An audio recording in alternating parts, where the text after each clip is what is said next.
Good afternoon, everyone. This is getting to the end of the day, but I hope that, the discussion over here will, spruce you up. And we've got an absolutely fantastic panel over here, spread across multiple categories. And I think by the end of this conversation, we'll have a fantastic viewpoint on m-commerce and its role in the, Indian economy.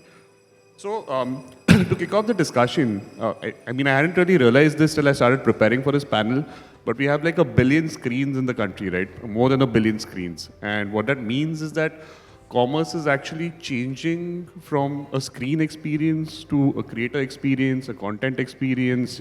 Everything today is potentially commerce. And mobile plays a very, very important part in that journey.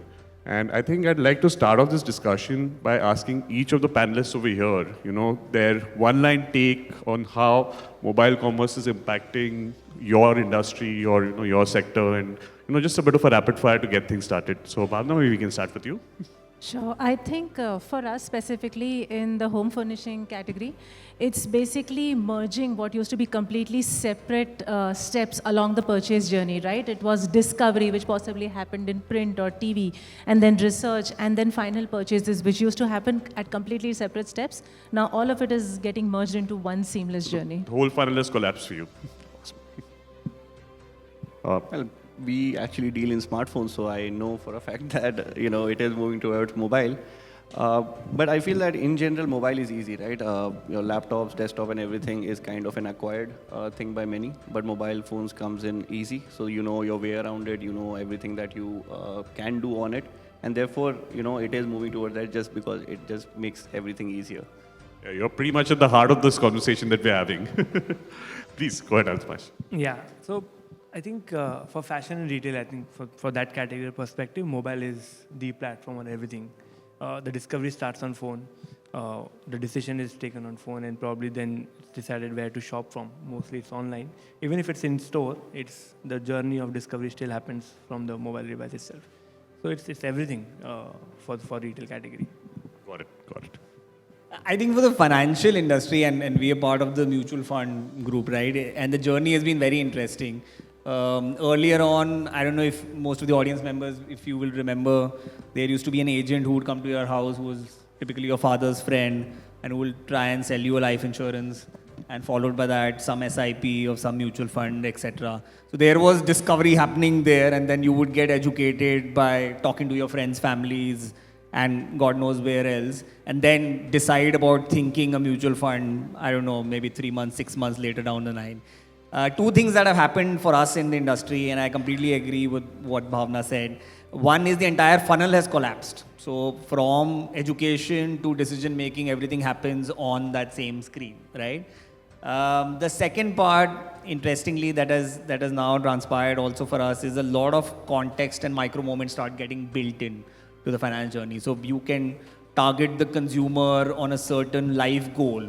For example, if we know that you're planning an airline trip, and therefore a goal-based journey can therefore be built into your entire mobile ecosystem. So yeah, those are the broad changes that are happening, at least for us. Got it. So you see a common theme of the funnel collapsing in high involvement categories. So I think I'll take it ahead from what Ameya said. I mean, insurance buying is probably the most boring of all the categories that are seated over here, right? So traditionally, like he said, it would be some agent coming to your house and explaining, huge terminologies and half of the things you wouldn't understand. So I think what m-commerce is doing is it's bridging that gap. Because now today, as an insurance broker, you're able to reach out to consumers through a 20-second reel, explainer videos, snackable content, which earlier wasn't possible. So I think that gap of intent to actual purchase is coming down quite a bit. And in some categories, which are low-ticket items like, say, travel insurance or things like that, the buying also happens on mobile. So I think in categories like that, where ticket size is low, purchase intent and purchase happens directly on mobile. So I think it's a great way for our industry as well. Got it. Kinnari. Hi. So I think way back when mobile phone only existed in engineering books, we knew from that point in time that mobile will be the personalized screen, right? From late 90s when I've entered the industry, we've always been harping and working towards recommendation algorithm, moving from search intent to recommended. I think I wouldn't just give it to mobile, but also the telco companies which have empowered the mobile devices. So I think it's a combination of the bandwidth that is available in this country versus even the first world countries at the cost.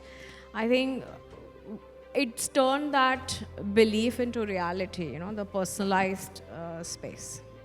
That's a great point you make. I mean, the role of mobile companies in the country, right, and facilitating the networks. I think all of us would agree when we travel, we have, our 5G working and everyone else is scrambling for Wi-Fi. So hats off to all the mobile companies for pulling that off. Bhavana, coming back to you, when we were preparing for this, you mentioned something very interesting. You said that mobile discovery today feels like a personal shopper inside Instagram. And what does this mean for a high involvement category like home furnishing, where traditionally you'd assume there's, screens and store visits required to make a decision? Yeah, I think, for a category like ours, you're absolutely right. Large screens and store visits are absolutely part of the purchase making process, not just because of the touch and feel factor, but there's also this mindset that, you need a larger screen or a smaller screen cannot be trusted for expensive purchases. And stores will always have their place. At least for us at IKEA, the stores are always the pinnacle in terms of the experience that we can offer. But a mobile screen is just so much more personalized.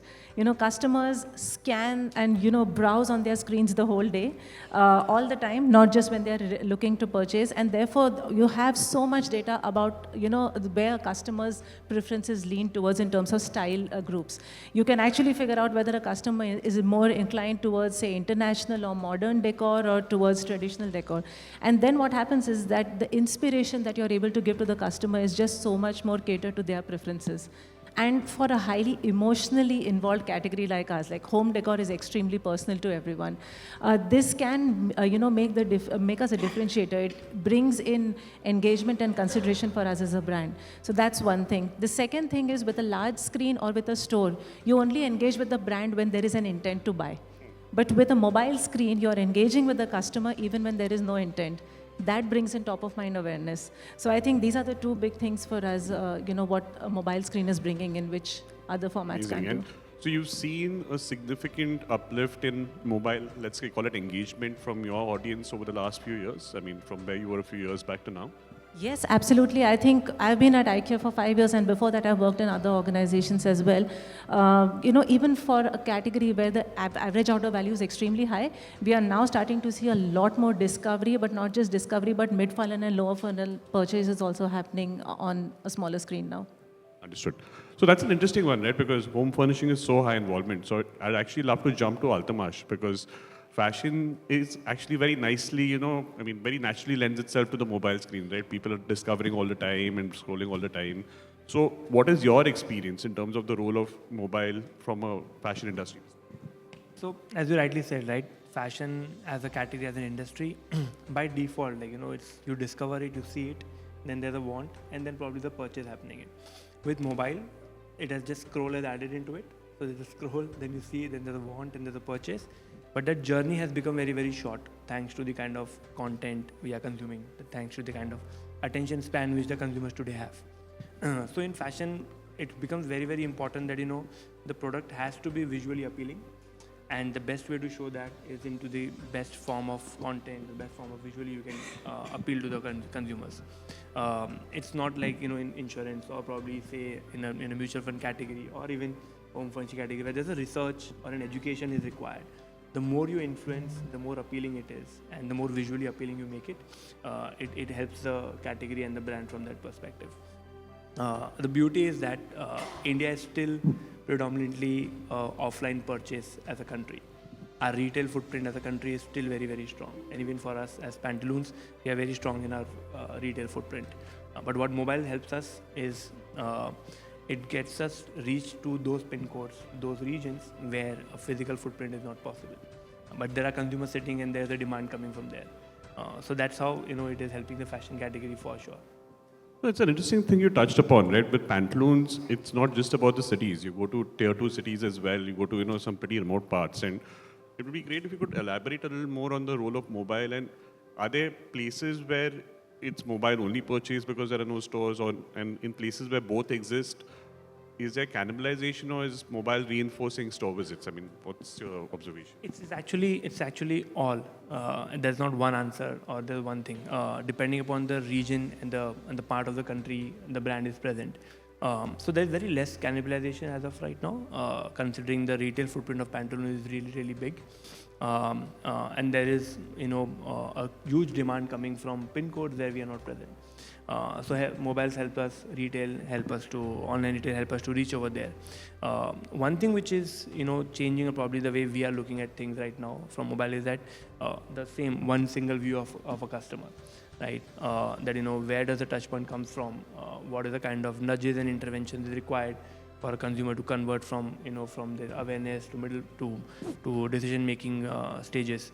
And what is more important as of right now is to understand the journey of that consumer, especially in our category where brand loyalty is actually going for a toss now.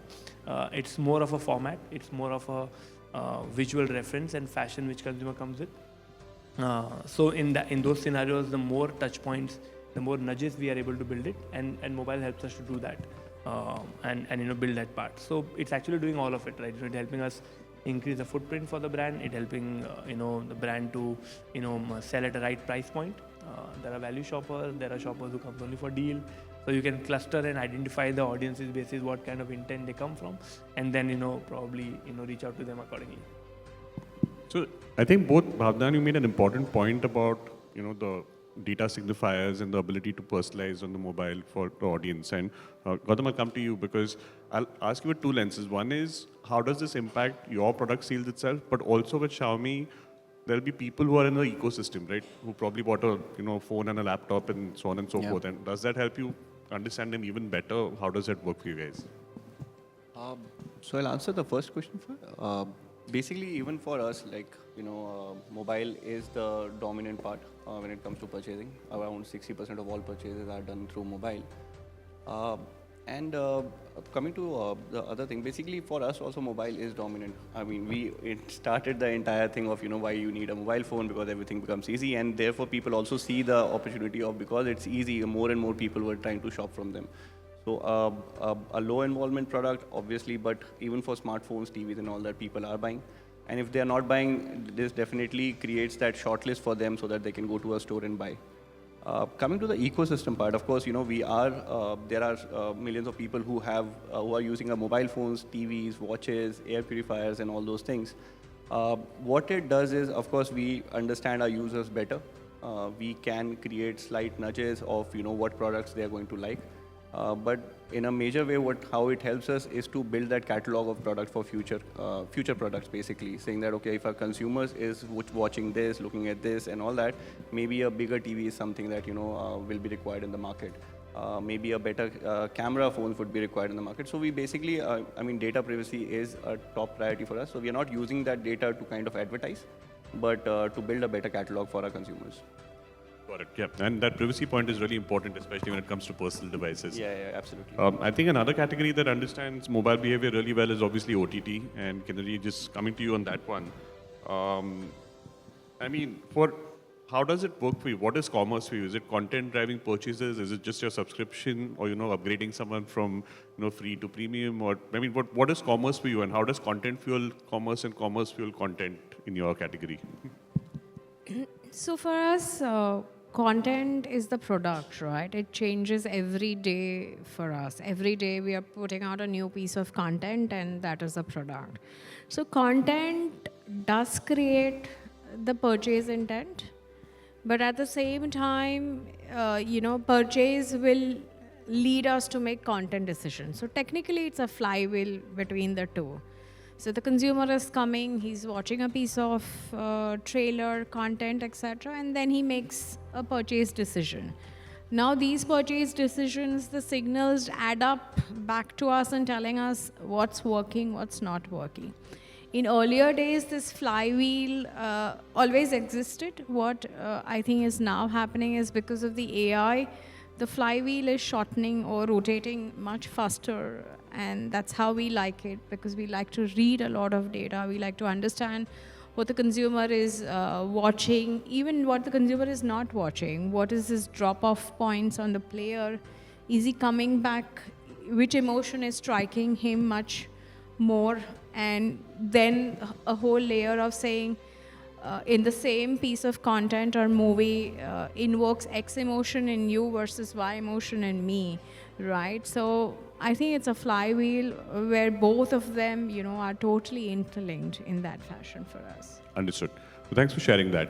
And also, I realized that we managed to get 16 minutes into a discussion, and it's the first time the word AI came up, which must be a new record in today's times. But now that that term has come up, it's impacting every sector, obviously. Bhavana, I'm just going to jump back to you. I remember you mentioned something. Was it the creative tool that IKEA has? And I think it's AI and AR powered. So would love to hear a little bit about that and how it's fueling customer experience. Yeah, so I think it's definitely helping a lot in India. We are a market where we are still not confident of decorating our own homes. We bring in professionals for the task. And one of the reasons for that is there's a lot of guesswork involved. Will this, sofa actually look the way I'm imagining it to look in my head? Is it going to fit in that corner of my home? Is it going to go with the rest of the decor in, my home? The thing that IKEA Creative does is that basically it removes the guesswork. So you can scan any room in your house, you can delete the existing furniture, and you can put in IKEA furniture over there. So you know exactly how it's going to look before the purchase happens. So it's a great confidence building measure in a market which is still trying to develop confidence in decorating their own homes. And secondly, also, we are still a market which is, where the knowledge of home furnishing is quite low. So, and then the creative almost gamifies the whole process of designing your own room, right? So it's not just about bringing in furniture. You can just very quickly, with a few touches, give it a completely new look for Diwali or for Christmas. So it's a fun way, possibly, of improving home furnishing knowledge without being preachy. So it's definitely helping along the way. And are you seeing heavy usage of this application by your audience? So I think discovery is the challenge for us right now, but once we see that when a customer actually starts using them, then there is quite heavy usage. And again, I think the gamification that we talk about, that's definitely the most popular part of creative right now. I can imagine people putting up Pinterest boards and Instagram shares of what they've created, right? So a lot of potential there. I think let's talk a little bit about AI and agentic workflows, and maybe I can come to the two gentlemen from finance, because I know for a fact there's a lot of heavy application in assisted journeys, decision making, and Ameya, maybe you want to talk a little bit about how AI is impacting your mobile commerce efforts or agentic workflows coming in? In a large way. I think number one, because if you understand the category, our category is not so much persuasion driven, it's more education driven. So a lot of our content has started integrating with AI, and therefore we can make more content at scale, personalize at scale, and the advantages that AI offer are kind of tremendous. The other important aspect that we are honestly dabbling with and we are experimenting with is the whole agentic AI part of it. Now we have a agentic agent made for like a social media manager, made for a brand guy, made for compliance, and therefore in a matter of seconds you can get the output. Compliance guys are not agreeing to all of this. That's a separate story and a battle that we have to fight. But I would believe we are at a very interesting cusp where I think the next 6 months or a year could be very interesting in terms of what AI can do in terms of hyper-personalization, and at least for our categories that we are involved, because the first-party data available to us is so rich in nature that there are a number of nudges, number of notifications that you can give relevant to the context of the consumer's life, and that is extremely powerful for us. No, that's an interesting one. And in fact, I was on another panel which was more centered on AI.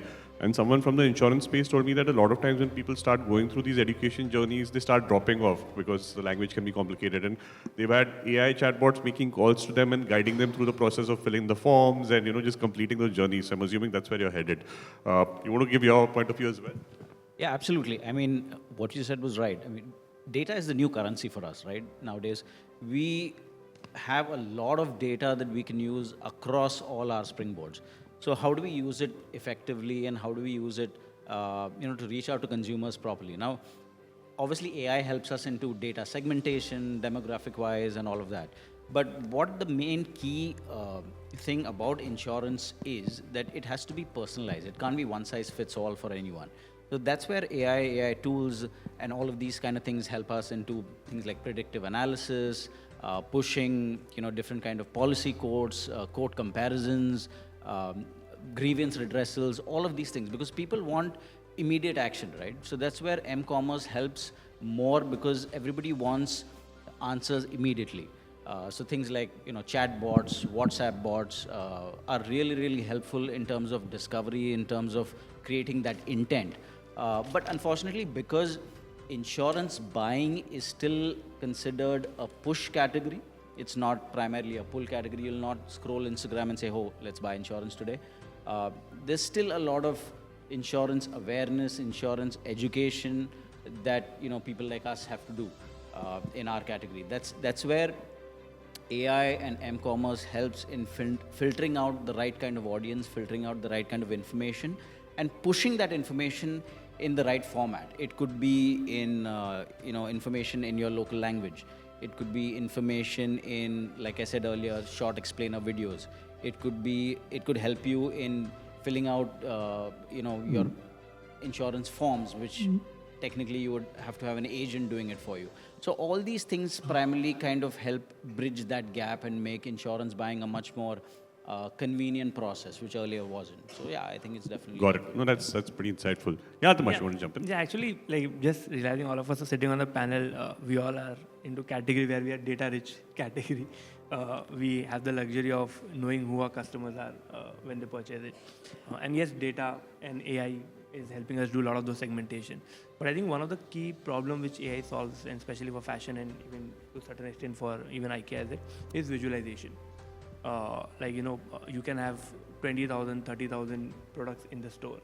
But the moment it gets listed online, you need a visual reference for each of the product.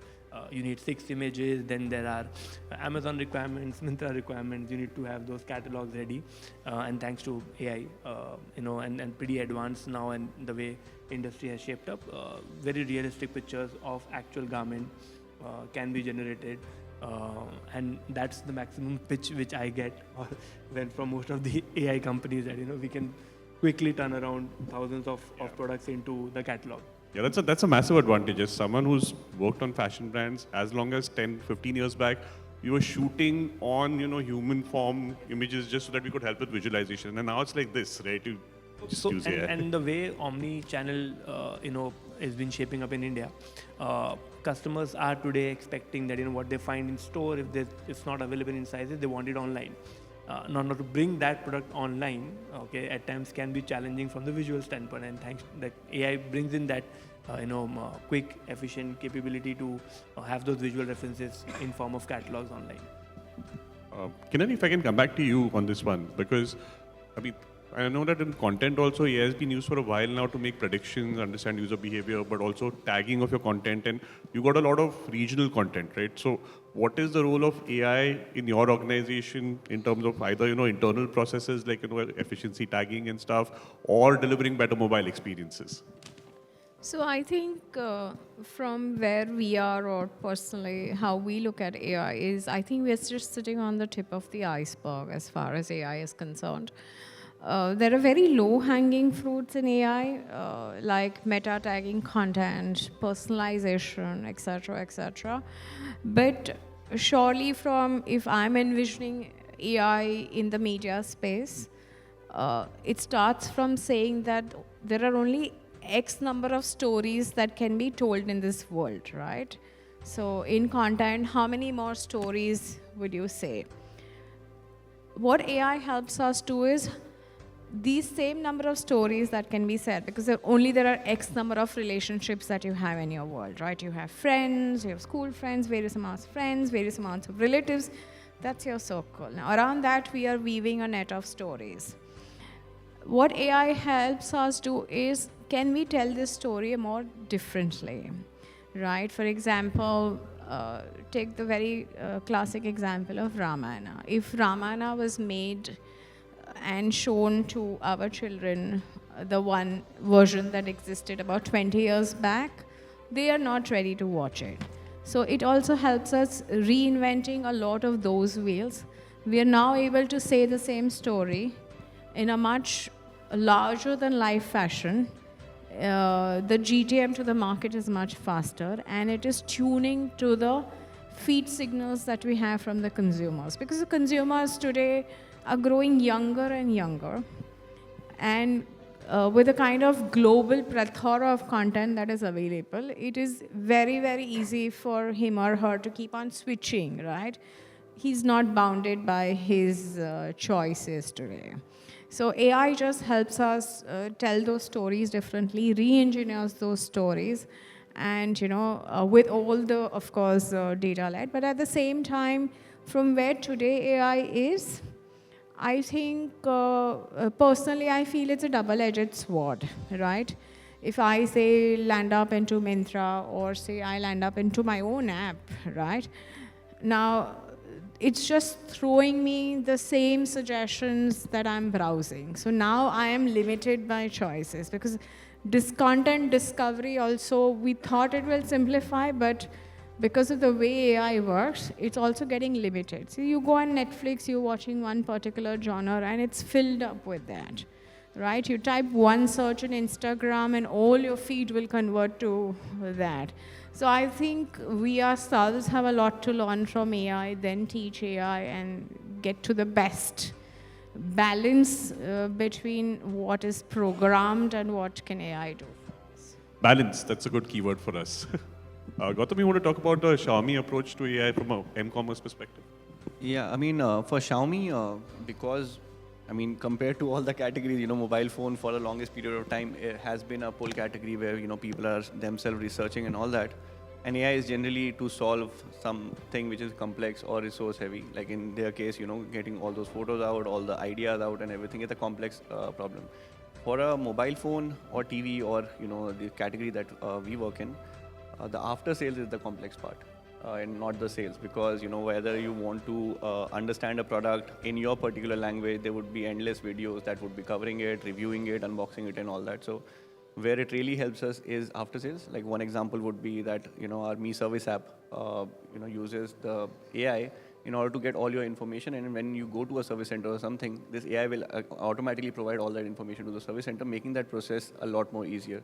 So we use AI to kind of solve our complex problem, which would be service and the after-sales service of the products, and that's how we use. Yeah, which is a key part of commerce when it comes to a hardware brand, right? So, I mean, because otherwise it ruins the experience and people won't come back to you. Bhavana, I just wanted to probe on a different aspect of m-commerce. A lot of the audience going forward will be Gen Z, right? And they're AI native, they're mobile native, and from what we've gathered, they browse lesser and make decisions faster. And I would assume IKEA is a brand of appeal. So do you have any insights on Gen Z and the m-commerce problem or solution or opportunity? I actually disagree that they browse less. In fact, we have a generation of people who are browsing more than before. Doom scrolling is not just a phenomenon, but getting to browsing a more health, for decision making of products. So yeah, in that yeah, context. absolutely, yeah. So I think yes, but that being said, we are definitely leaning towards a generation that is less and less patient and gravitating towards instant gratification for almost everything. And we see that not just with shopping, but say for example, content as well, right? And there's a reason why sports and entertainment content is also getting compressed. That's the reason why delivery times are getting shorter and quick commerce is booming. So, but I think that being said, we try and tailor our journeys to customers' inherent behaviors, and that includes things like the ability to browse endlessly. So, for instance, we don't look at page length anymore as one of the things that we used to do, because maybe when I started working, people would stop scrolling after 2 scrolls. People don't do that anymore. So what is important is that as long as your content is engaging and inspiring, people will scroll. So our focus is on generating content on our website and our app, which is inspiring, engaging, as well as surprising, to keep the customer browsing more. But then that being said, to your point about lesser patience, for a category like furniture, decisions don't happen on one visit. There are multiple visits that happen across the web and the app before purchase decisions get made. But still, patience is less. So we try and focus on ensuring that the journeys that we craft allow a customer to pick off where they left off. So for instance, when you come to our website or the app, the first thing that you see is the products that you browsed last time, so that you don't have to try and remember. And with IKEA product names, God help you if you have to try and remember them. So those are the kind of things that we are trying to do in order to cater to this generation. We have the steepest learning curve because India actually has the youngest demographic. So we don't even have learnings that we can take from other market. In fact, we are the test market for being how IKEA determines how, products are going to be and journeys are going to be crafted in the coming years. Yeah. Got it. Thanks for sharing that insight. And you made a pertinent point about the content being a good hook and engaging. And I think for some brands, that comes from working with creators. Not all categories are relevant to themselves. And I was wondering if in finance, for instance, are creators starting to play a bigger role on the education side of things? What are you seeing? Yeah, I think especially in our category and just the advent of these financial influencers who have kind of come up, right? So two aspects. One is 70% of our customers are now falling into the age group of about 18 to 40 odd. So younger generation people, and you will be surprised how many impulse purchases happen in mutual funds as well, right? So that's one aspect. The second aspect we all know, I mean, attention span is going down. We have heavily invested into videos and content and influencers. So we on our social media page, we have about 1,500 odd videos, anything and everything to do with mutual funds, finance, SIP, PEPV ratio, etc. We have all of that, and plus in vernacular content. Now, when it comes to financial influencers, and there are plethora of them, what happens is selection of these financial influencers which fit your brand, and more for us at least from a brand safety perspective, becomes very important. Because we don't want just any financial influencer putting out any content and any information out there, right? It needs to be credible, because in our industry, trust is a very large currency that we carry. Once the consumer loses trust, then the consumer is not going to blame the platform. The consumer is not going to blame himself for sure. They're going to blame the mutual fund house. Say, मेरे को गलत fund बेचा था इन लोगों ने for some reason. It's not my fault. It's not Gro's fault. It's not Zerodha's fault. It's the MC's fault. So therefore, the onus is more on us, and how do we kind of get and tie in with the right financial influencer. But it's become a very important part in our marketing mix. Maybe earlier, 10 years, 5 years back, we used to only rely on, let's say, a mutual fund distributor, right, who would give the right piece of information and give the right advice. But now we know that the youth of India that we just spoke about is more attuned towards mobile, is more attuned towards influencers, and is more likely to also get influenced by the kind of content that they consume. Got it. I'll actually jump back to Altamash. What I was curious is, I'm assuming in finance, we're not yet at a point where you're measuring attribution of creator to commerce, because they're still in the education space, but in fashion, that's possible, right? So do you actually measure creator to commerce conversions at the moment? In some cases, yes. There's a separate attribution model which needs to be built with the creators to attribute that, how the commerce can be linked into it. But if I have to say, the journey of the type of content for the kind of season we are in is changing. So during the sale period and during those kind of period, there's a very specific content requirement across the categories, which is very specifically saying message in 6 to 10 seconds. And that is driving a lot of commerce for us in terms of driving those many traffic to our app or to in-store during those period. Content to commerce for us is also very, very critical when you're doing partnerships with those creators. Interestingly, I think one of the pieces which recently I got exposed to was that, a discussion with a creator to have his own fashion line in partnership with a retail brand like Pantaloons to scale up and see that, and that's a very different lens of, looking at commerce, because they know their strength, they know their followers, and they know the style which they carry, and they are ready to do that level of partnership as well. A very different take when it comes to commerce for creators as well. Understood. And what about, Xiaomi, like hardware category? I would assume there's a role for them to play. I think tech companies or mobile companies are the reason why KOS understood that they can make money on it. Yeah. So, while we do not attribute it directly, of course, there are affiliate links that, there are always live commerce that's going on, and they all carry our affiliate link or any other brand's affiliate link. As a sum of thing, yes, it is very potent for a tech company to have multiple creators, covering your product, talking about your product. And therefore, to a one individual, of course, we can, attribute through affiliate links and all that, or through live commerce and all that, what kind of sales do you do at that particular period of time. But when we are launching a new product or when we are getting into a new year or something, the sum of things is actually where, it becomes very helpful for a tech company. Understood. No, this is actually quite enlightening. I think we have a few minutes left, so I wanted to, maybe end it with something where everyone can chip in. Maybe we can start the other way from Kinnari. If each of you could just share with me, what do you think is the one biggest advantage that mobile has over traditional e-commerce today? And if there is a specific limitation where we stand today. So, Kinnari, if you want to start and just circle back this way. I think mobile is the most intuitive, thing that mankind has ever seen. As much as it is intuitive, positively working for each one of us here, but again, it's very finicky also, right? The attention spans will just keep on moving. So while it does get you the attention positively, it can get you out of the attention as fast as it gets in. Got it. Sudeep? So I think two things, that m-commerce has an advantage. One is obviously the speed. And number two, I think, is the proximity. Right? When I say proximity, 7 of us sitting here, we don't have our laptops with us. But all of us have our mobile phones tucked in our pockets, right? So at any given point in time, we can just pull it out and purchase anything.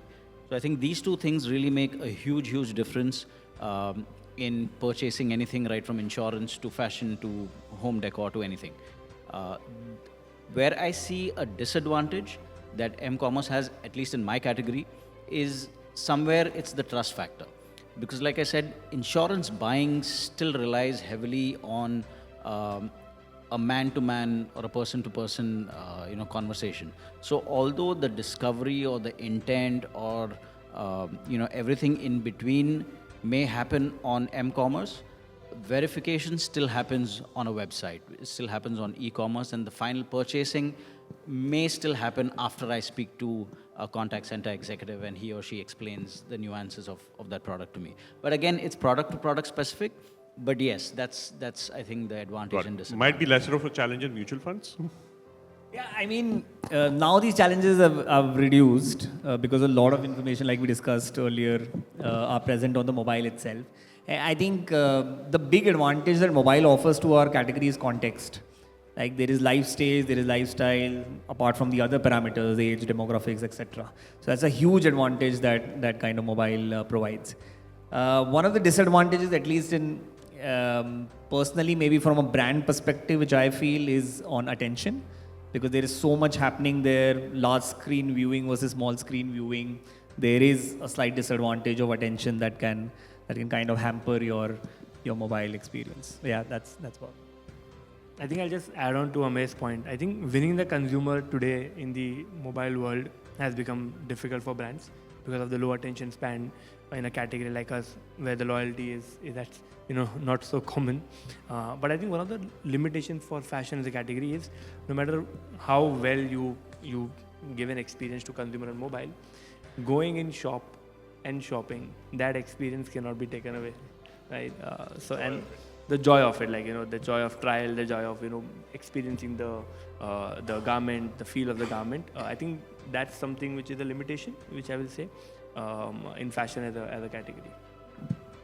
It's more of an e-commerce limitation than a mobile-specific limitation. It's e-commerce, but now with everything is m-commerce, right? 90%, more than 90% purchases all of us are doing on mobile. But yeah, it's more online and offline kind of a comparison. I think smartphone is very personal. Like I said, it's just easy. You have your entire ecosystem in the palm of your hand, and therefore, whether you're researching, whether you're searching, buying, it just makes it a lot more easier. You know where to look. You want to check out reviews, you can go to Instagram, YouTube. You want to check out. So basically, it just feels very personal, and therefore, it's easier to do your own research.